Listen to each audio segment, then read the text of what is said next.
तो ये इस सीरीज़ का थर्ड पार्ट है। अगर आपने इसके बाकी के पार्ट नहीं देखे हैं तो आप मेरे चैनल में जाकर देख सकते हैं। तो बिना किसी देरी के अब मैं इस वीडियो को स्टार्ट करता हूँ। फिर हमें नेक्स्ट मॉर्निंग का सीन दिखाया जाता है। आंटी बाथरूम में जाकर रात के बारे में ही सोच रही होती हैं। वो सोचती हैं क्या मैं पागल हो चुकी थी, मुझे इतनी ज़्यादा नहीं पीनी चाहिए थी। फिर वो सोचती हैं कहीं जी वो उनको ये सब याद तो नहीं रहेगा। फिर हम आंटी को इवनिंग में देखते हैं जो कि अपने घर आ रही थी और वो देखती हैं कि जी वॉन उनका इंतज़ार कर रहा है। वो कहती हैं कि तुम यहाँ क्या कर रहे हो, क्या तुम मेरा इंतज़ार कर रहे हो। वो कहता है हाँ, मैंने आपको कांटेक्ट भी करा था लेकिन आपने मेरा फ़ोन नहीं उठाया। फिर उनकी नज़र उसके बैग पे जाती है, बोलती है इसमें क्या है। वो बोलता है बस इसमें एक ड्रेस है। फिर आंटी कमरे में जाकर जीवॉन की ड्रेस पहनती हैं। वो सोचती हैं ये कैसी ड्रेस है। फिर वो जीवॉन को पहन के दिखाती हैं। वो कहता है आंटी आपका फिगर कमाल का है, मैंने कहा था आप पे ड्रेस बहुत ज़्यादा अच्छी लगेगी। फिर आंटी कहती है अरे यार ये कैसी ड्रेस है, मुझे बिल्कुल भी पसंद नहीं आई। लेकिन जीवॉन को आंटी को देख के तो भवंडर उठ जाता है उसके मन में। फिर वो आंटी को अलग अलग एंगल से देखने लगता है और कहता है आंटी आप बहुत ज़्यादा अच्छी लग रही हैं। फिर वो आंटी के साथ एक्सरसाइज करने लगता है और कहता है कि आंटी आपने ही मुझे इस चीज़ की परमिशन दी थी। फिर हमें दिखाया जाता है कि वो आंटी की लेने लगता है। तभी हमें नेक्स्ट दिन आंटी को उनके काम पे दिखाया जाता है और वो अपना कमर्शियल ऐड कर रही होती हैं। वो कहती हैं आज की होस्टिंग मैं करूँगी। लेकिन तभी उनकी बॉडी में कुछ होने लगता है और तभी हमें जी वॉन को स्टूडियो के बाहर बैठा हुआ दिखाया जाता है जिसके हाथ में रिमोट था और वो रिमोट का बटन दबाता है। तभी उसका साथी उसका प्रोडक्ट चला कर दिखाता है और आंटी से उसके प्रोडक्ट के बारे में बोलने के लिए कहता है। आंटी उसके प्रोडक्ट के बारे में बोल रही होती है लेकिन उनकी बॉडी में कुछ लगाया हुआ था, इसकी वजह से उनकी बॉडी वाइब्रेट करने लगती है और तभी उनका साथी सोचता है कि शायद आज आंटी की तबीयत खराब है। तभी हम जीवॉन को देखते हैं जो कि सोचता है कि बस आंटी ही हैं जो मुझे मेरी अज्जुआ की लत से छुटकारा दिला सकती हैं। और आंटी को दिखाया जाता है जो कि इस हालत में भी रजिस्ट करती हैं क्योंकि उनकी वीडियो लाइव थी और इसलिए वो उस प्रोडक्ट का प्रमोशन कर देती हैं और प्रमोशन करने के बाद उनका सूट ख़त्म हो जाता है। फिर वो वॉशरूम में जाती हैं और उनके अंदर जो डिवाइस लगी हुई थी उसे हटाती हैं। तभी वहाँ पे जीवॉन आ जाता है। वो कहती हैं अरे तुम यहाँ क्यों आ गए, तुम्हें किसी ने देखा तो नहीं। वो कहता है नहीं, हमें कोई नहीं देखेगा। फिर वो आंटी के कपड़े उतारने लगता है और उनके साथ मज़े लेने लगता है जहाँ पे जीवॉन उस डिवाइस का यूज़ करते हुए आंटी का पानी निकाल देता है। तभी हमें उसका साथी दिखाया जाता है। उसका बॉस पूछता है कि आंटी कहाँ है। वो कहता है कि वो वॉशरूम में है। फिर वो कहता है कि शायद उन्होंने बहुत ज़्यादा स्ट्रेस ले लिया है और इतना सारा काम करने की वजह से उनकी शायद हालत ख़राब हो चुकी है। फिर उनका बॉस कहता है कि तुम आंटी से कह देना कि उनका लाइव वीडियो आज बहुत सारे लोगों ने देखा। तभी वो फीमेल वॉशरूम के बाहर आ जाता है और उसे अजीब अजीब सी आवाज़ें आने लगती हैं। उसे लगता है कि आंटी अंदर जाकर रो रही हैं लेकिन आंटी तो जीवॉन के ऊपर बैठी थी और वो लोग बहुत ज़्यादा मज़े कर रहे होते हैं। आंटी तभी कहती है तुम वादा करो कभी भी ऐसी जगह पर नहीं आओगे। फिर वो उसे किस कर देती हैं और फिर वो बाथरूम से बाहर आ जाती हैं और जब वो उसे देखती हैं तो वो बोलता है कि आप इतनी देर तक अंदर क्या कर रही थी। वो कहती हैं बस मेरा पेट ख़राब था। फिर वो उसे कुकीज़ देता है और तभी वो कहती है कि शायद हमें कहीं और चलना चाहिए। वो आंटी को ड्रिंक के लिए पूछता है लेकिन वो बताती हैं कि मुझे आज मेरे नेफ्यू को लेने जाना है। वो कहती हैं अच्छा नेफ्यू को। वो कहती हाँ बस वो बच्चा है और तभी हमें दिखाया जाता है कि वो वहाँ से चली जाती हैं ताकि जीवॉन बाहर निकल पाए। तभी हमें रात का सीन दिखाया जाता है। आंटी जीवॉन को घर छोड़ देती हैं और फिर वो उससे कहती हैं कि अगर तुम्हें रात में किसी भी चीज़ की ज़रूरत पड़े तो बस तुम मुझे कॉल कर देना। फिर जीवॉन उनकी कार में से उतर जाता है। फिर हमें आंटी को दिखाया जाता है जो कि कहती हैं जीवॉन के साथ रहने की वजह से मेरा स्ट्रेस लेवल बहुत ज़्यादा कम हो चुका है। तभी हमें जीवॉन को दिखाया जाता है जो कि अपने मन में आंटी के ही ख्याल आ रहे होते हैं। वो आंटी के बिना सो ही नहीं पाता। तभी हमें मॉर्निंग का सीन दिखाया जाता है और जब वो अपनी आंखें खोलता है तो यून विल को वो अपने ऊपर देखता है। वो बोलता है अरे तुम मेरे ऊपर क्या कर रही हो। वो कहती है ओपा चलो उठने का टाइम हो गया और मॉम बाहर तुम्हारा इंतज़ार कर रही हैं। और यून विल को ऐसी पोजीशन में देख के उसका पोपट खड़ा हो जाता है और वो कहता है कि इसमें मेरी गलती नहीं है। तभी वो बाहर जाता है और वो वहाँ पे अज्जुमा को देखता है। अज्जुमा कहती हैं कि हम बहुत दिनों से कहीं घूमने नहीं गए, क्या हमें बीच पर चलना चाहिए। और बीच का नाम सुनते ही उसके मन में अजीब अजीब ख्याल आने लगते हैं। तभी वो उसके चेहरा पकड़ती है और कहती हैं अरे यार तुमने अपना ध्यान अच्छे से नहीं रखा क्या, तुम्हारी स्किन भी सूख चुकी है, क्या तुमने ढंग से खाना नहीं खाया। तभी वहाँ से यून विल निकल के आती है और उन दोनों को ऐसे देख के वो मॉम को डांटने लगती है और कहती है कि मॉम मुझे लगता है कि आप में ही कमी है, आप गाँव में भी जीवॉन का नाम ही चिल्ला रही थी और मुझे लगता है कि आप ही ऐसा सब कर रही हो। फिर वो कहती है कि अगर आप लोग ऐसा करोगे तो सोसाइटी आप लोगों को कभी भी एक्सेप्ट नहीं करेगी। तभी वो अपने ओपा से बोलती है क्या लगता है कि हमें बीच में जाना जाना चाहिए? वो कहता है हाँ हमें जाना चाहिए। फिर यूनबिल कहती है कि फिर हमें आंटी को भी बुलाना चाहिए क्योंकि बचपन में वो हमारे साथ बीच में और घूमने जाती थी और उन्हें ये सब बहुत ज़्यादा पसंद है। लेकिन अज्जुमा कहती है नहीं, अब आंटी को इन सब चीज़ों में बिल्कुल भी इंटरेस्ट नहीं रहा।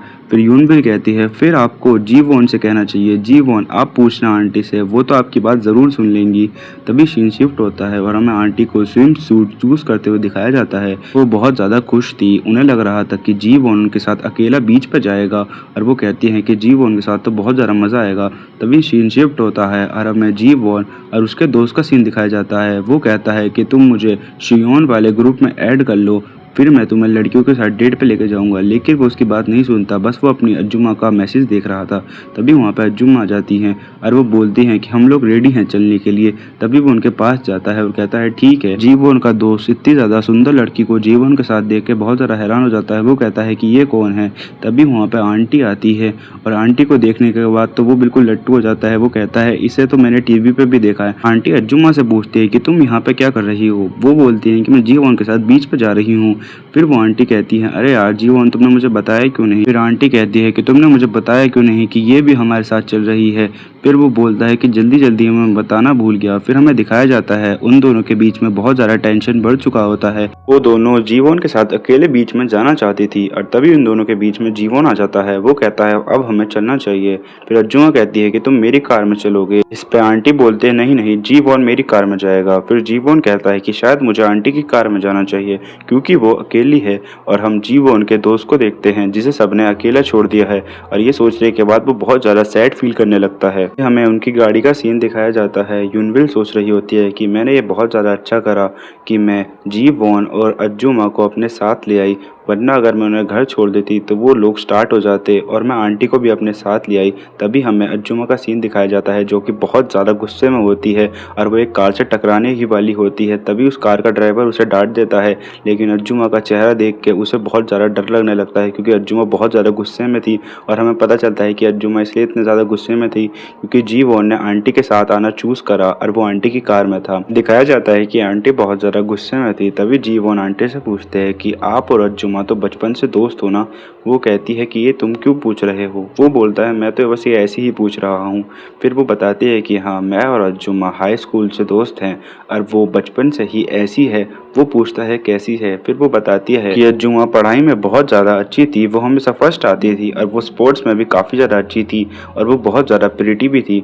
इसलिए स्कूल के काफ़ी सारे लड़कों ने उन्हें प्रपोज भी करा, लेकिन उन्होंने सबको रिजेक्ट कर दिया क्योंकि वो अपने रूल्स बहुत ज़्यादा स्ट्रिक्टली फॉलो करती थी।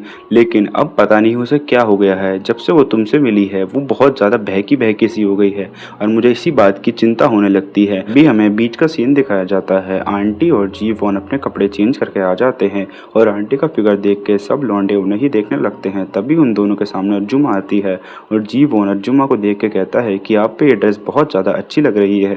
तभी आंटी कहती हैं अरे तुमने इतनी ज़्यादा छोटी ड्रेस क्यों पहनी।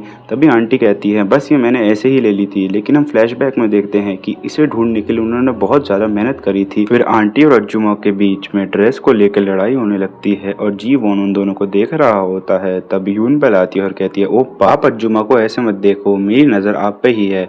तभी हमें दिखाया जाता है कि वो चारों लेट चुके होते हैं और आंटी कहती हैं जीवन क्या तुम मेरी बैग पर सनस्क्रीन लगा सकते हो।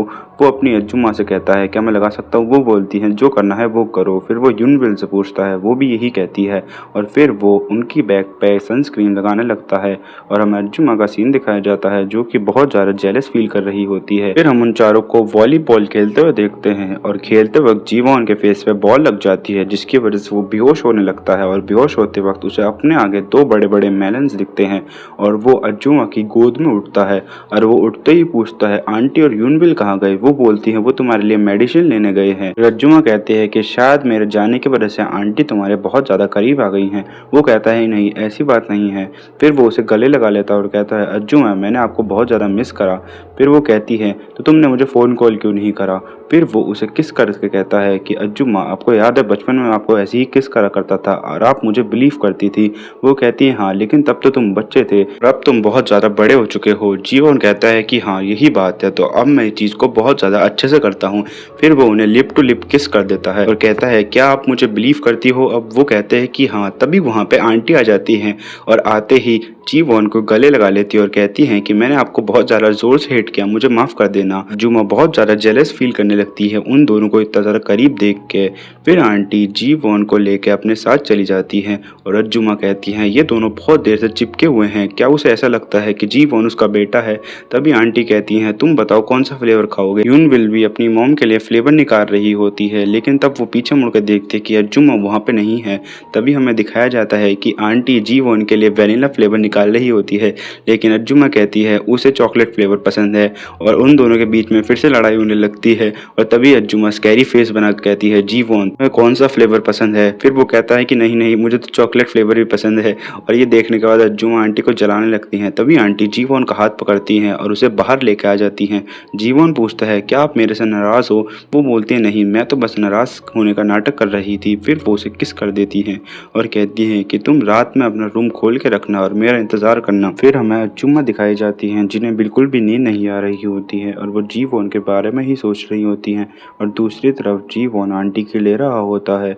फिर आंटी उसे अपना मिल्क पिलाने लगती हैं और फिर हमें अज्जुमा दिखाई जाती हैं जो जी वॉन को रात में उसके कमरे में देखने जा रही थी। और तभी उसके कमरे के बाहर से उन्हें बहुत अजीब अजीब सी आवाज़ें आने लगती हैं और वो उसका कमरा खोलने ही वाली होती हैं। और फिर हमें उन दोनों को दिखाया जाता है जिन्हें भनक हो गई थी कि यहाँ पे कोई आने वाला है।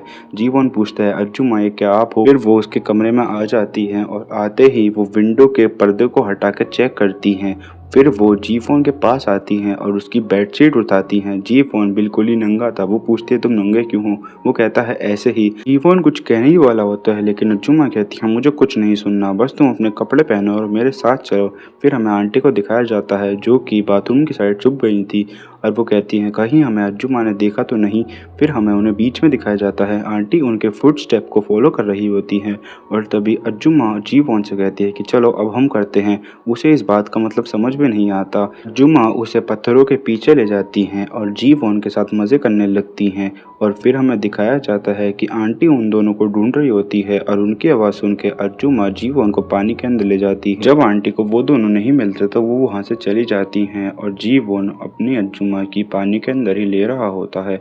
वो उनके साथ बहुत ज़्यादा मज़े करता है।